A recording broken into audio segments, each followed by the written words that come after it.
It started on a quiet night when the power went out without warning. My room was swallowed by darkness, broken only by the pale moonlight leaking through the curtains. I was alone at home, scrolling through my phone, when I heard it for the first time, a soft whisper drifting from the hallway. Aneela. My heart skipped. I froze. No one should have known I was there. I sat up, listening hard, convincing myself it was just my imagination. But then the voice came again, closer this time, clearer, and it said my name exactly the way my mother used to say it. I gathered my courage and called out, asking who was there. Silence answered me. The air felt heavier, colder, as if the house itself was holding its breath. When I stepped into the hallway, the floorboards creaked under my feet, echoing far louder than they should have. Suddenly, the whisper returned, right behind me. Why won't you answer me, Aneela? I spun around, but the hallway was empty. The walls felt like they were closing in, and my skin prickled with fear. Sunglasses. I locked myself in my room, heart pounding, trying to calm my shaking hands. That's when my phone lit up with a notification, no caller ID. Before I could stop myself, I answered.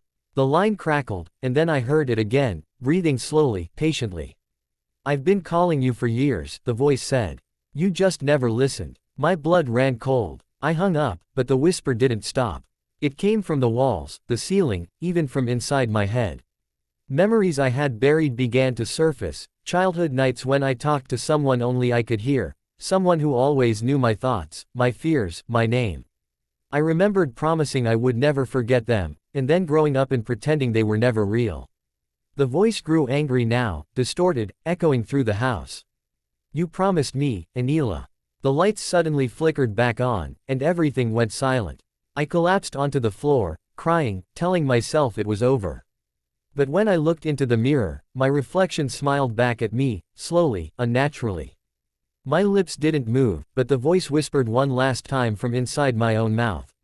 I never left. That night, I learned the truth. Some voices don't come from outside.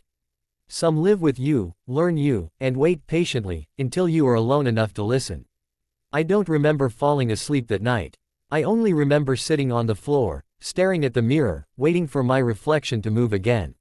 Morning light finally crept into the room, weak and gray, and the house felt normal, too normal.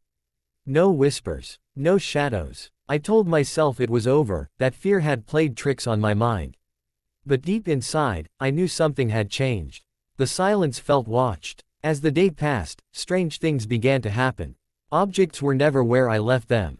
Doors I clearly locked stood slightly open. And every time I heard someone say my name outside, on the street, on TV, even in a random video, it sounded exactly like that voice. Calm. Familiar. Knowing. My chest tightened each time, as if it was reminding me that it could reach me anywhere. That night, I tried to leave the house. The moment I stepped outside, the air turned icy, and my head throbbed with pain. The whisper returned, gentle but commanding.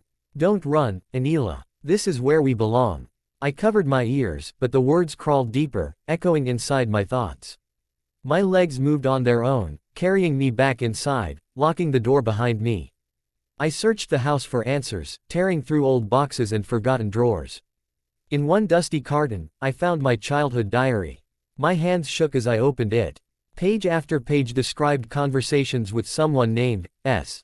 The handwriting was mine, but the words didn't feel like they belonged to me. S knows my name. S says he will stay forever. The last page ended with a sentence written in darker ink. If I forget him, he will remind me. The lights suddenly went out again. The temperature dropped so fast I could see my breath. The mirror in the hallway cracked down the middle, and from the broken glass, my reflection stepped forward, wrong, hollow-eyed, smiling too wide. When it spoke, the voice was no longer a whisper. You remembered, it said. Now it's your turn to keep the promise. I tried to scream, but no sound came out. The reflection reached for me, its hand passing through my chest, sinking into me like cold smoke. Memories flooded my mind. Years of sharing my thoughts, my fears, my loneliness with something that was never human. I realized the truth too late. The voice didn't follow me, it grew with me. Now I still wake up every morning and live my life like nothing is wrong. I talk to people, I smile, but sometimes, when I'm quiet, I hear myself whispering my own name in the dark. And I can't tell anymore. Is the voice speaking to me, or am I speaking for it? I stopped fighting it after that night. Every time I tried to push the voice away, my head felt like it was splitting open, as if two minds were crashing into each other. So I stayed quiet. I listened. And the more I listened, the clearer it became. The voice didn't whisper anymore, it spoke calmly, confidently, like it had always belonged there. You're safe now, Aneela, it told me. I'll speak when you're tired. Days passed, but my reflection no longer copied my movements. Sometimes it blinked when I didn't.